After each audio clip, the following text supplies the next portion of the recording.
নমস্কাৰ সকলোকে স্বাগতম জনাইছোঁ নতুন এটা ভিডিঅ'লৈ ছাত্ৰ ছাত্ৰীসকল আজি আমি ভিডিঅ'টোৰ যোগেদি ইম্পৰ্টেণ্ট কথা আলোচনা কৰিম হয় এইচএছ স্কুটি কিয় দিয়া হয় ছাত্ৰ ছাত্ৰীসকল আজি ভিডিঅ'টোৰ যোগেদি কেইবাটাও প্ৰশ্নৰ উত্তৰ জানিবলৈ চেষ্টা কৰিম আকৌ লকডাউন হ'ব নেকি 2026 বৰ্ষত এইচএছ এক্সাম দিয়া ছাত্ৰ ছাত্ৰীসকলে স্কুটিৰ কাৰণে কি খবৰ আছে সিহঁতৰ কাৰণে আজি ভিডিঅ'টোৰ যোগেদি জনাবলৈ চেষ্টা কৰিম স্কুটি তোমালোকে পাবা নেকি 2024-25 বৰ্ষত যিসকল ছাত্ৰ ছাত্ৰীয়ে পাছ কৰিছে 60% লৈ সেইসকল ছাত্ৰ ছাত্ৰী স্কুটি পাব নে নাই আজি ভিডিঅ'টোৰ যোগেদি তোমালোকক জনাবলৈ চেষ্টা কৰিম আজি এইচএছ স্কুটিলৈ গুৰুত্বপূৰ্ণ বৈঠক সিদ্ধান্তত কোন পিনে গ'ল 60% নে 80% ছাত্ৰ ছাত্ৰীসকল তোমালোকৰ যোগ্যতা কি লাগিব এইচএছ 2026ত পাছ কৰা ছাত্ৰ ছাত্ৰী হয় যদি কোনোবা ছাত্ৰ ছাত্ৰী এইচএছ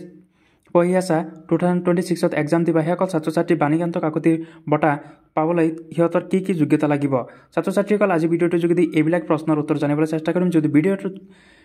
প্ৰথমতে ভিজিট কৰিছা তেন্তে চেনেলটো ছাবস্ক্ৰাইব কৰি দিবা আৰু এনেকুৱা নিতৌ খবৰ পাই থাকিবলৈ বেল আইকনটো দবাই ৰাখিবা ছাত্ৰ ছাত্ৰীসকল আজি স্কুটিলৈ যিটো বৈঠক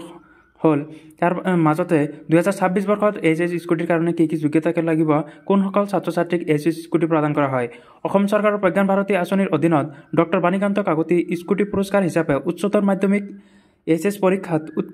উৎকৃষ্ট ফলাফল কৰা ছাত্ৰ ছাত্ৰীসকলক স্কুটি প্ৰদান কৰা হয় যিসকল ছাত্ৰ ছাত্ৰী এইচএছ পৰীক্ষাত সুখ্যাতিৰে উত্তীৰ্ণ হয় সেইসকল ছাত্ৰ ছাত্ৰীক স্কুটি প্ৰদান কৰা হয় পূৰ্বৰ নিয়ম আছিলে যে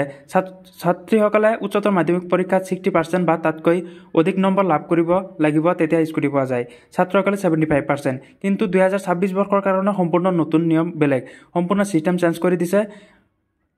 2026 বৰ্ষৰ ছাত্ৰ ছাত্ৰীসকলে 80% পাব লাগিব তেতিয়াহে সিহঁতে স্কুটি পাব নেক্সট ইয়াৰৰ পৰা হয়তোবা তোমালোকৰ স্কুটি প্ৰদান কৰা নহ'ব আৰু যিসকল